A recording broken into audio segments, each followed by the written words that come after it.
Que bênção. Aí está o futuro da nossa igreja. Muito bom ter você aqui, papai, mamãe, família amada, e trazendo a sua criança também. 1 Pedro, capítulo 4, nós estamos encerrando, tá?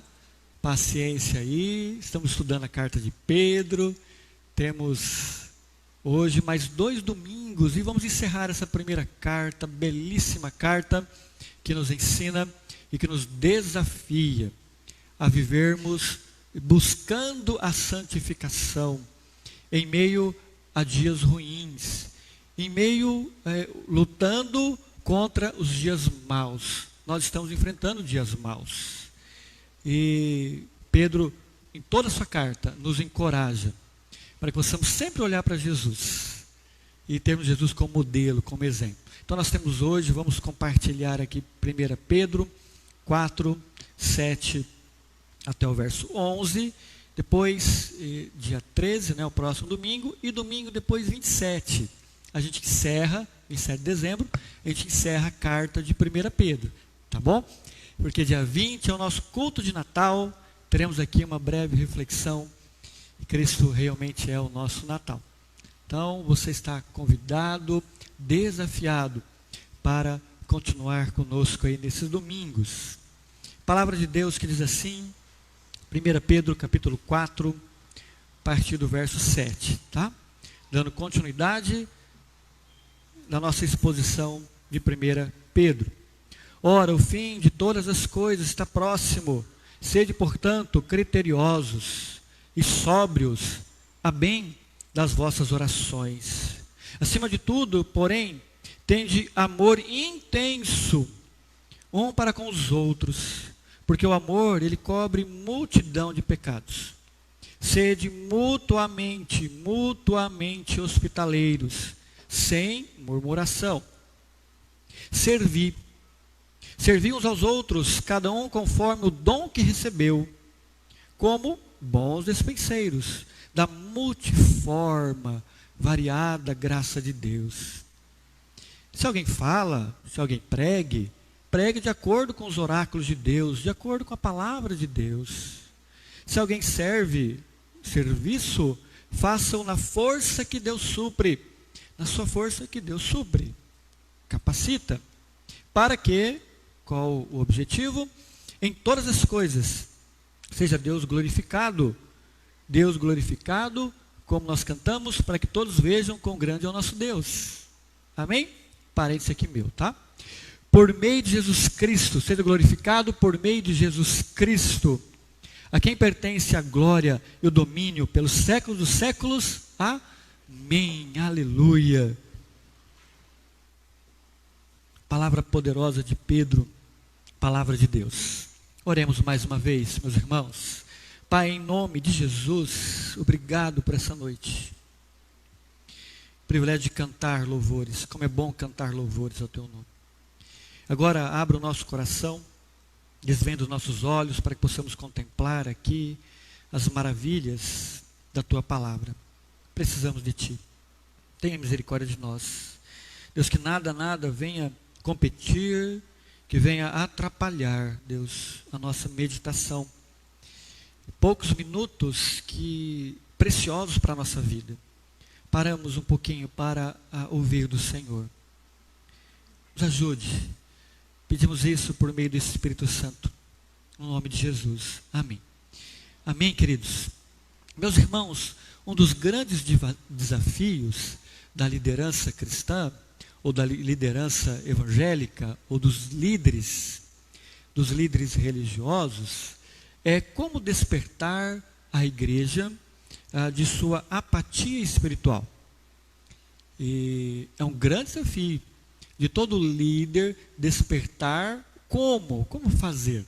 Como despertar, criar, incentivar, motivar, para que os membros da sua igreja não caiam, não vivam indiferentes, com uma apatia espiritual. Isso é um grande desafio.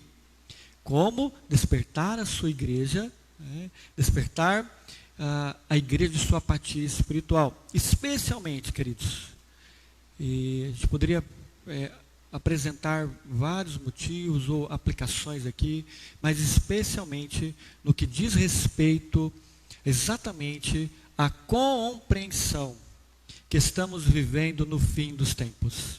Não há dúvida. E os últimos dias, nós estamos vivendo no fim dos tempos. E a pergunta é, de que forma devemos nos comportar à luz do fato que estamos vivendo no fim dos tempos? O texto que a gente leu, Pedro responde para mim, responde para você, responde para a sua igreja de hoje. Como devemos nos comportar diante dessa realidade? Precisamos nos despertar para este fato, para essa verdade, para essa realidade. Mas como devemos nos comportar então diante deste momento que nós estamos vivendo? Pedro responde exatamente no verso 7 ao verso 11. Ele que instruiu os seus leitores sobre 3 aspectos básicos da conduta cristã. Então ele vem com incentivo e apresenta depois as instruções e a intenção de nossa conduta. Em primeiro lugar, queridos, o incentivo sobre a nossa conduta, o verso 7. Ele diz assim: ora, o fim de todas as coisas está próximo. E a palavra fim não indica necessariamente interrupção, rescisão ou conclusão cronológica, mas significa consumação, realização. Um objetivo alcançado, exatamente isso que Pedro está dizendo. E aqui o contexto, Pedro está dizendo exatamente que Cristo está para voltar. Pedro fala da segunda vinda de Cristo, algo que é fato, é um objetivo concreto, ou um objetivo alcançado, realização, consumação. Aqui refere-se à segunda vinda de Cristo. O verbo próximo indica um processo consumado. A volta de Cristo. De acordo com os propósitos de Deus, os decretos de Deus. E antes da fundação do mundo. E é um processo consumado, a volta de Cristo, que pode ocorrer a qualquer momento. Pode ocorrer a qualquer momento. Por isso que Pedro vai nos alertar, como eu e você, como nós devemos nos comportar, como nós devemos viver. Assim, queridos, os termos, então, fim e próximo, expressam a esperança do ato escatológico eminente da volta de Cristo Jesus. E é claro que essa expressão, últimos dias ou fim dos tempos, e precisamos também interpretar corretamente o significado disso. A gente sabe que é uma expressão sim bíblica, escatológica, mas que caracteriza os tempos entre a primeira e a segunda vinda de Cristo. Então, aqueles dias que os irmãos receberam essa palavra de Pedro estavam vivendo nos últimos dias. E deveriam viver, de fato, como se estivessem nos últimos dias. Essa é a palavra de Pedro para nós também.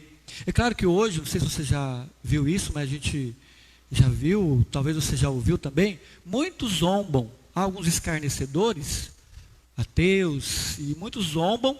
Nós estamos aí mais de 2000 anos, Cristo não voltou ainda? Como acreditar nisso? Como crer nessa verdade? Como que o fim de todas as coisas está próximo? Como? Isso é loucura. Jesus não voltou. Como alguém pode dizer que o fim de todas as coisas está próximo? Pedro responde. Sabe como Pedro responde? 2 Pedro capítulo 3. 2 Pedro capítulo 3, 8 e 10. 2 Pedro capítulo 3. Todavia uma coisa, amados, que não deveis esquecer, que para o Senhor um dia como? Como? E 1000 anos como um dia. Não retarde o Senhor a sua promessa, como alguns a julgam demorada. Imagina, isso é loucura. Cristo não vai voltar, não voltou até agora. 2000 anos se passaram. Como alguns a julgam demorada. Pelo contrário, Ele é longânimo para convosco, não querendo que nenhum pereça, senão que todos cheguem ao arrependimento. Queridos, exatamente isso. O que tais escarnecedores não percebem é que a visão do tempo para Deus é diferente da nossa. 1000 anos para o Senhor é como um dia. Além disso, Ele não deseja que nenhum dos seus, deixar bem claro isso, né? Que nenhum dos seus pereça, nenhum dos seus filhos. O fato de Jesus não ter voltado ainda não significa que o fim de todas as coisas esteja próximo. Não é mesmo? Isso é verdade. Queridos, ainda que o Senhor Jesus não retorne enquanto estivermos vivos neste mundo, individualmente estamos muito perto do fim. Nós estamos? Eu estou com 50 anos. Quando o JP fizer 20 anos, eu fico fazendo essa conta, né? Não é nem bom fazer, né? 50 anos. Quando o João Pedro fizer 20 anos, eu terei 61 anos. Mas eu não tenho nenhuma garantia de que vou viver até os 61 anos. Eu tenho. Você tem? Eu quero me aposentar daqui a uns 15 anos, 20 anos, mas não tenho nenhuma garantia que eu vou me aposentar. Nós não temos essa garantia, ninguém possui essa garantia. E a verdade então, queridos, quero dizer para o seu coração e para o meu, assim todos precisam viver na perspectiva de que o fim de todas as coisas está próximo. Guarde isso no seu coração. Você hoje precisa viver como filho de Deus, como crente no Senhor Jesus, como filho da promessa, que o fim de todas as coisas está próximo. Cristo pode voltar a qualquer momento. Você tem que estar preparado para isso. E você deve, com as suas ações, com a sua conduta, com a sua postura, glorificar o nome de Jesus, para que todos olhem para você e digam: quão grande é o Deus. Quão grande é o Deus deles. Quão grande é o nosso Deus.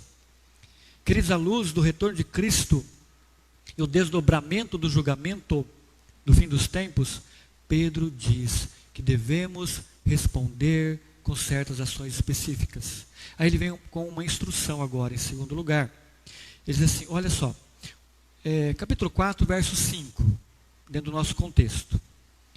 Por isso, difamando-vos, estranho que não concorrais com ele ao mesmo excesso de devassidão, versículo 4, né? Agora versículo 5, perdão. Os quais hão de prestar contas àquele que é competente para julgar vivos e mortos. Então, a instrução de Pedro aqui. Queridos, se Cristo está pronto para julgar os vivos e os mortos, nós tratamos isso semana passada, tá? O que significa isso? Julgamento de vivos e mortos. Ok? Então, se Cristo está pronto para julgar os vivos e os mortos. Mas agora deixa eu lembrar você aqui de uma verdade para você colocar suas barbas de molho. Olha só o que Pedro vai falar, tá? Cristo está pronto para julgar. Amém? Está para voltar. E o julgamento vai começar por onde? Capítulo 4, verso 17. Porque a ocasião de começar o juízo pela casa de Deus é chegada, misericórdia. Ó Senhor Jesus, tem misericórdia.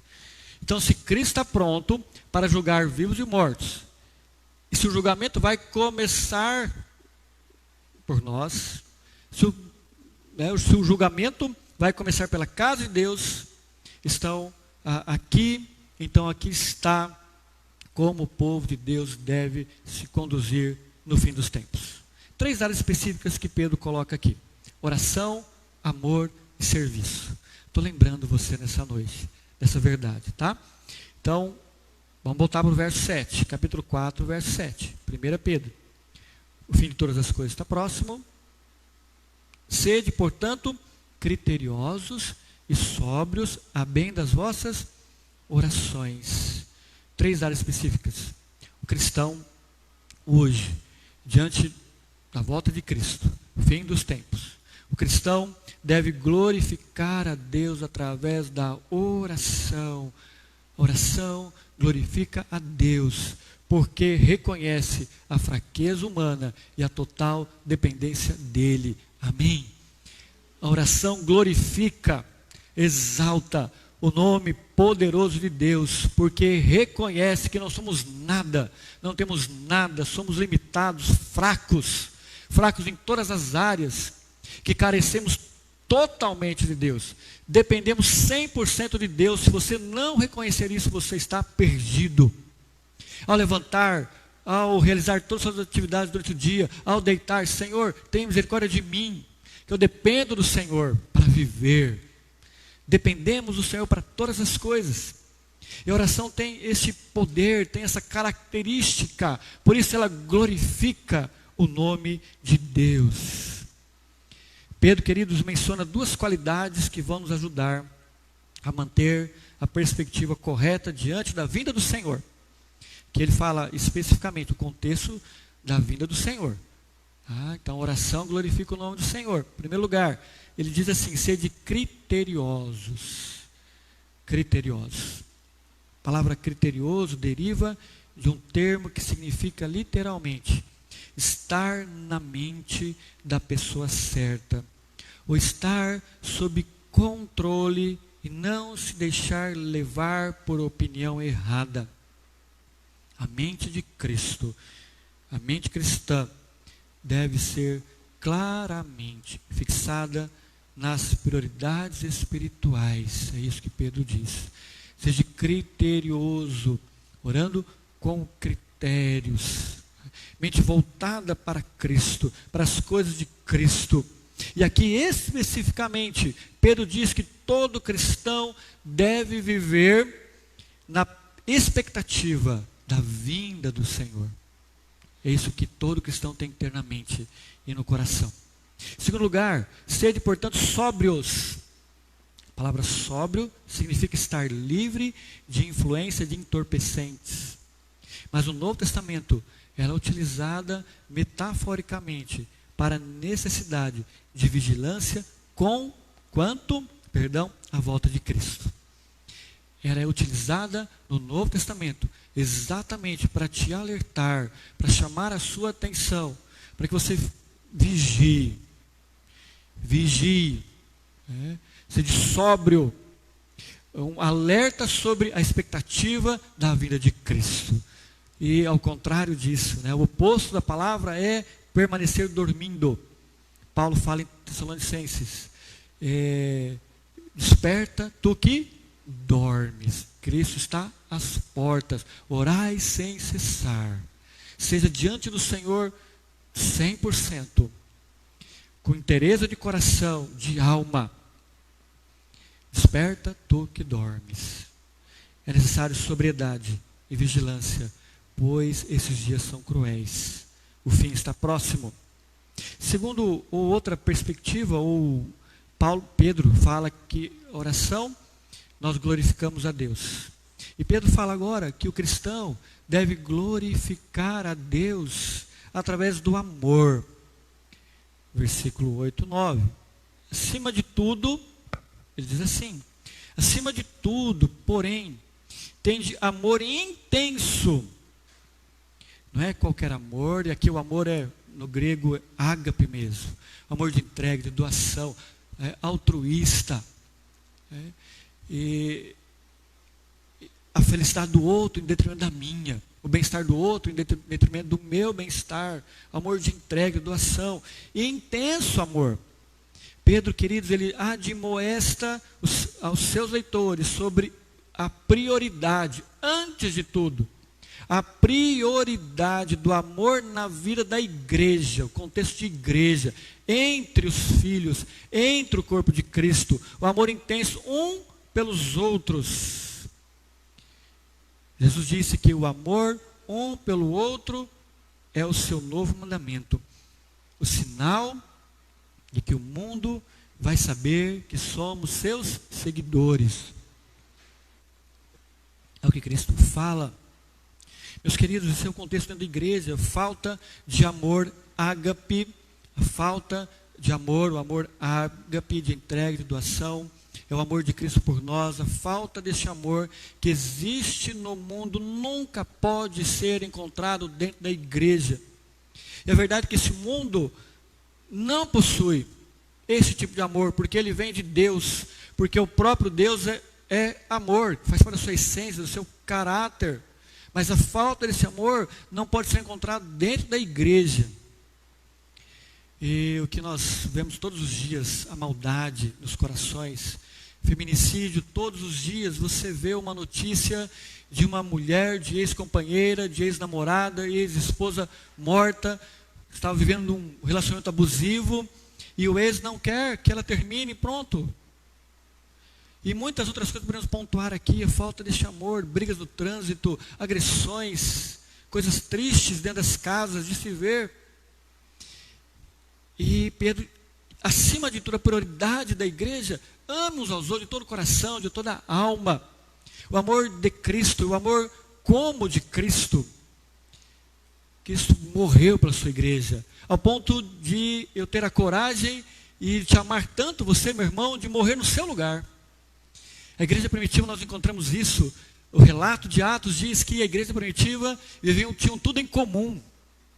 Não é utopia hoje, na verdade, da igreja, como alguns pensam. Imagina, ter uma vida ou viver em comunidade como aquela igreja, jamais, isso é impossível, mas é possível sim. E nós podemos ver em várias atitudes, quando alguém precisa ir no médico, e o fulano não tem carro, em outras cidades próximas, o meu carro, eu te levo lá e te abençoo. Remédios, quando alguém precisa. Então nós podemos listar várias ilustrações aqui, exemplos que esse tipo de amor dentro da comunidade hoje é possível, de ter tudo em comum, um só coração, uma só alma. Família da fé. Nós encontramos também Atos que diz assim, e na igreja primitiva, os ricos iam se convertendo e eles iam compartilhando os seus bens ao ponto de não ter ninguém na igreja passando necessidade. E porque era um só coração, uma só alma. Esse tipo de amor é possível dentro das igrejas hoje também. Aleluia, Deus seja louvado e tenha misericórdia de nós. Um exemplo também que nós podemos dar deste amor ágape, deste amor incondicional e doação de sangue, correndo risco de viajar para outra cidade, correndo risco de trânsito e de acidentes, e nós vamos abençoar o meu irmão. Outro exemplo podemos dar também em Goiás, tem uma senhora idosa, uma casinha muito simples, e o telhado quase caindo, sem forro, com 2 irmãos com problemas também psiquiátricos, sem condição nenhuma. E junto diaconal, visitando essa igreja, não é possível, senhora, os seus irmãos viverem assim. Não é possível. E aí que está exemplo na prática do amor no coração por uma irmã. Não é possível. Não saíram de lá só lamentando, puxa, como é que pode viver assim? Nossa, quando chove, acaba com a casa, os móveis, poucos móveis. Vamos orar por ela, né? Amém, vamos orar, mas vamos fazer algo muito mais.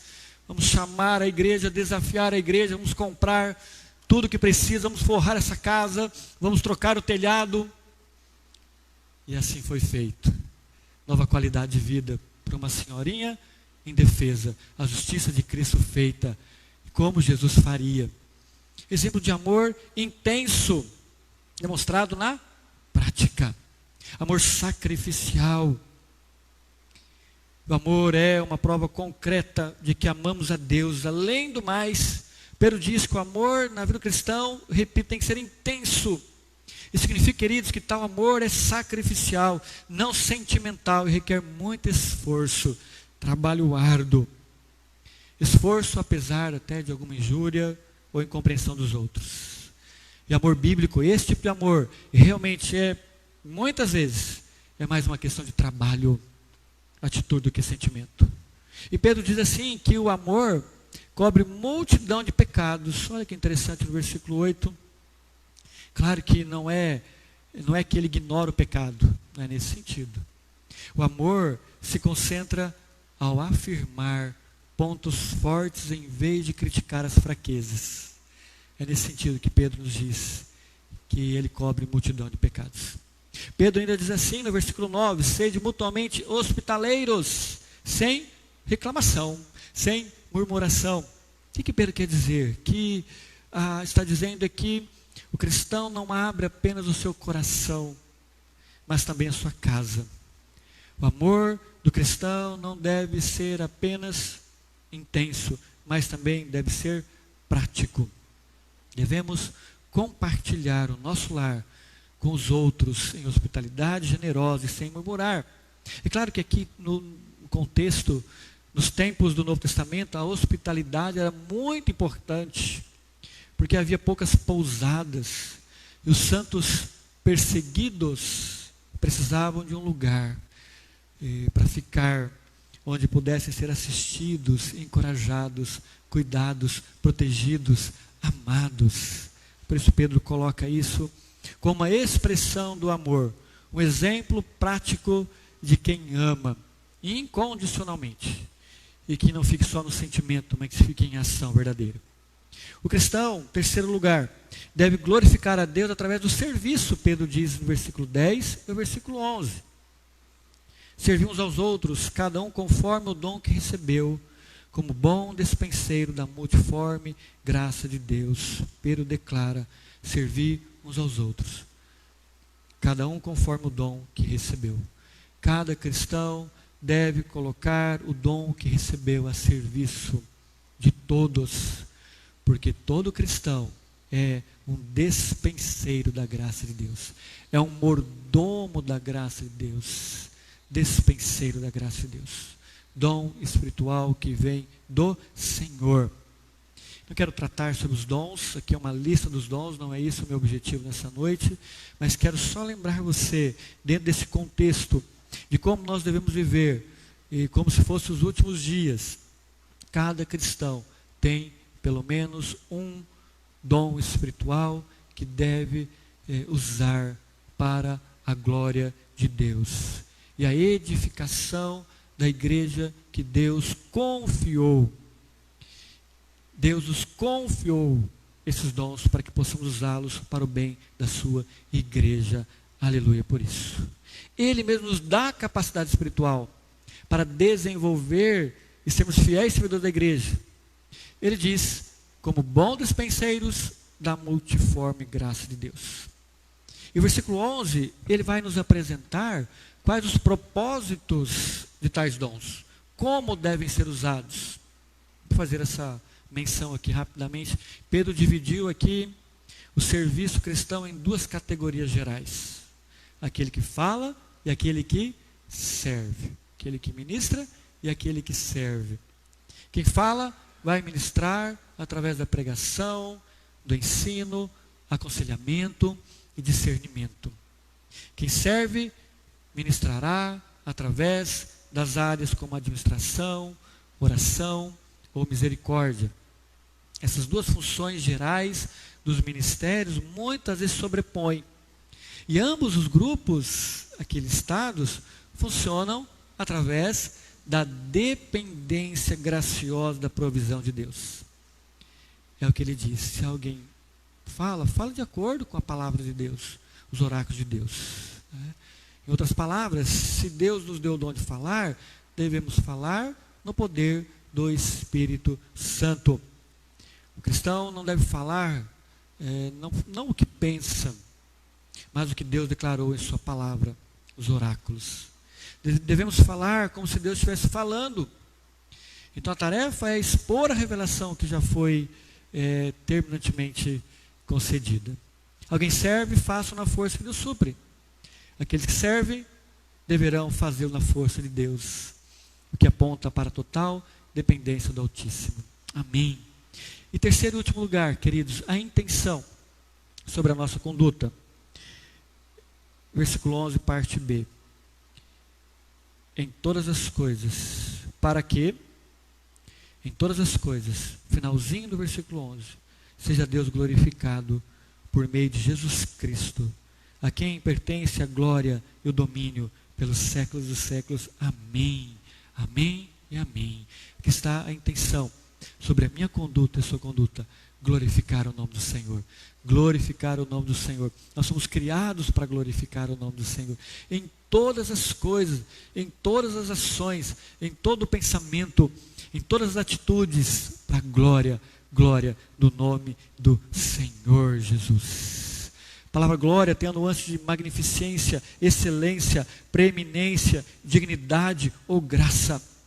A glória de Deus é a manifestação dos seus atributos, muitas vezes expressa na terra. Glorificar a Deus significa demonstrar a sua excelência aos outros. Equipe de louvor, pode vir, queridos. Vamos cantar novamente.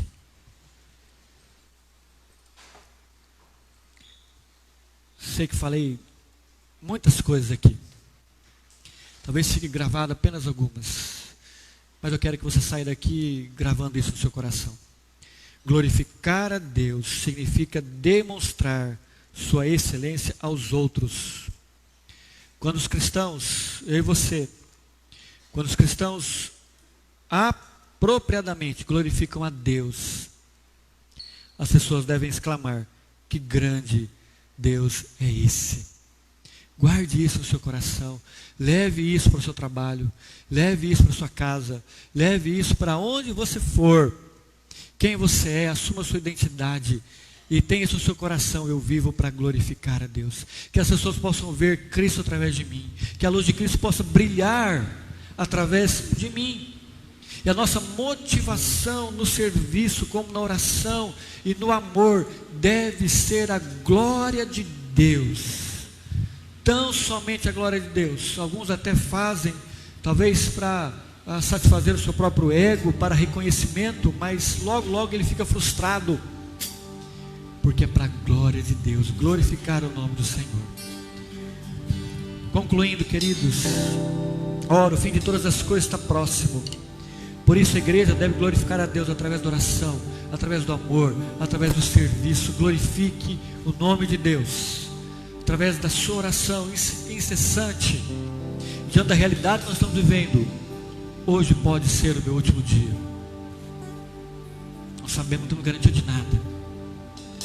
Glorifique o nome do Senhor através do seu dom, servindo a igreja de corpo e de alma, servindo com todo o seu ser, servindo de coração, se colocando à disposição. Eu estou aqui para servir, e eu quero servir o meu irmão, não importa o preço que eu tenho que pagar. Quero servir a Deus e servir a minha igreja com o dom que Deus me recebeu, que Deus me deu, para a glória do nome do Senhor. Sabe o que Pedro está dizendo aqui? Sabe o que Pedro está dizendo? Pedro está dizendo: o rei está voltando. O rei está voltando. Fique de pé. Fique de pé em nome de Jesus. O rei está voltando. Você tem que perguntar a você mesmo: você está vivendo de tal forma que os outros consigam ver que quão grande é o seu Deus está vivendo?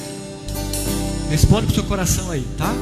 Você está vivendo de tal modo que as pessoas olham para você e digam: quão grande é o Deus desse Senhor, quão grande é o Deus dessa senhora. Você está dependendo dele em oração, e seu amor pelos outros cristãos, como está? Pergunte isso ao seu, responda isso ao seu coração. Que Deus te abençoe. A sua vida deve estar pronta para a realeza, e a realeza está chegando. O Rei Jesus, Senhor da sua vida, da sua história, o Senhor que te ama, que paga um alto preço para te resgatar da morte eterna, resgatar da lamação do lamaçal de pecados, para te ter vida e vida em abundância, e o melhor de tudo, vida eterna com Ele. Esteja pronto para quando a realeza chegar. Ele está para chegar. Viva de tal forma que Ele está para voltar, em nome de Jesus. Cante, solte sua voz. Quão grande, grande, grande, grande é esse Deus.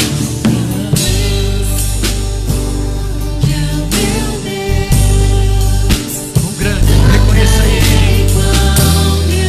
Cante agora, cante todos os dias.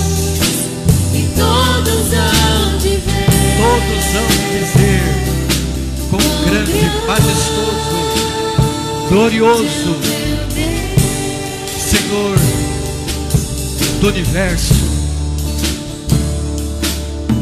Com esplendor de um rei, O Rei está voltando em majestade e glória. majestade e luz.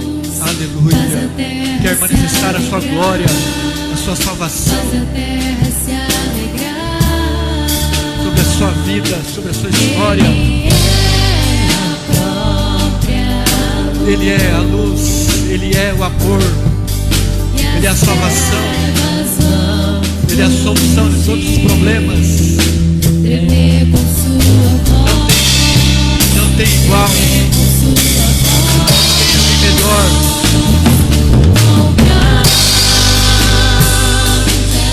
Se renda aos pés de Jesus, se renda aos pés do Rei. Todos hão de ver. Diga de coração, diga de alma. Grande,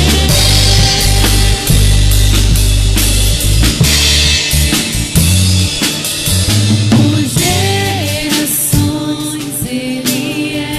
Ele é, O tempo está Ele é e sempre será. em tuas mãos. O começo e o fim. o Alfa e o Ômega. O começo e o fim. Deus quer mudar a sua vida, Deus quer mudar a sua realidade, Deus quer te restaurar, Deus quer te dar vida. Esteja pronto para com esse grande dia chegar. Abra o coração, o Rei está voltando. Cordeiro e leão. Aleluia. Cordeiro e leão. Quão grande é o meu Deus. Cantarei quão grande é o meu Deus. E todos hão de ver. Quão grande é o meu Deus.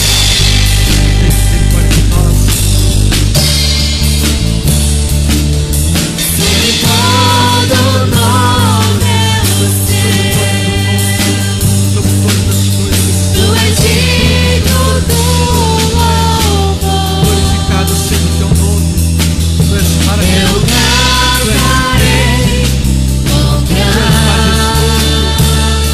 Reconheça isso. Grande é o meu Deus. quão grande é o meu Deus. Nos humilhamos diante da tua presença, Senhor. Cantarei quão grande é o meu Deus. Grande, E todos hão de ver. grande é o Senhor. Quão grande é o meu Deus. Oh Pai, em nome de Jesus, tem misericórdia de nós, Senhor. Deus, rogamos ao grande Deus. Reconhecemos que não somos nada, Senhor, e que dependemos do Senhor. Tu és sim majestoso, Tu és glorioso, Tu és grande, Senhor, acima de todas as coisas. O Senhor governa todas as coisas, nada foge do seu controle. Tu és soberano sobre a nossa vida, sobre a nossa história. Visita cada coração aqui em nome de Jesus. Traga paz, o alívio de alma, a salvação em Cristo Jesus. Deus, restaura, Senhor. Deus, toque no físico, tirando toda a dor. Deus, qualquer tipo de problema, de enfermidade cai por terra, em nome de Jesus.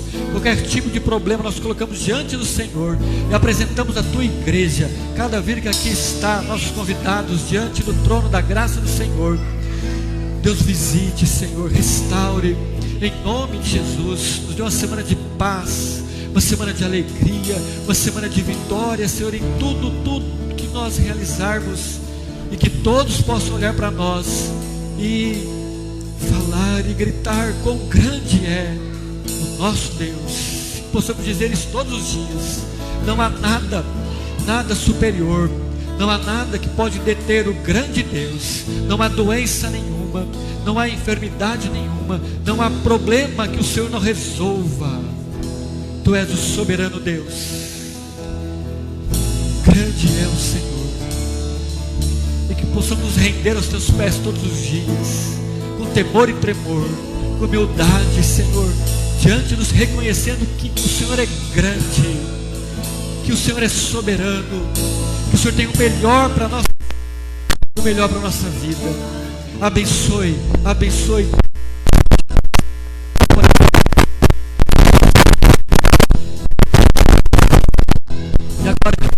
esta igreja, do Senhor Jesus, que reconhece que grande é o Senhor, que depende desse Senhor, que vive para glorificar o nome,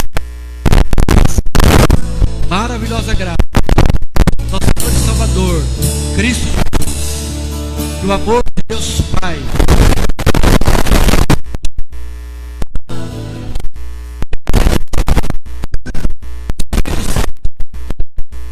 nós e sobre todos aqueles que vivem para glorificar o teu santo na face da terra, hoje e sempre. Amém, amém e amém.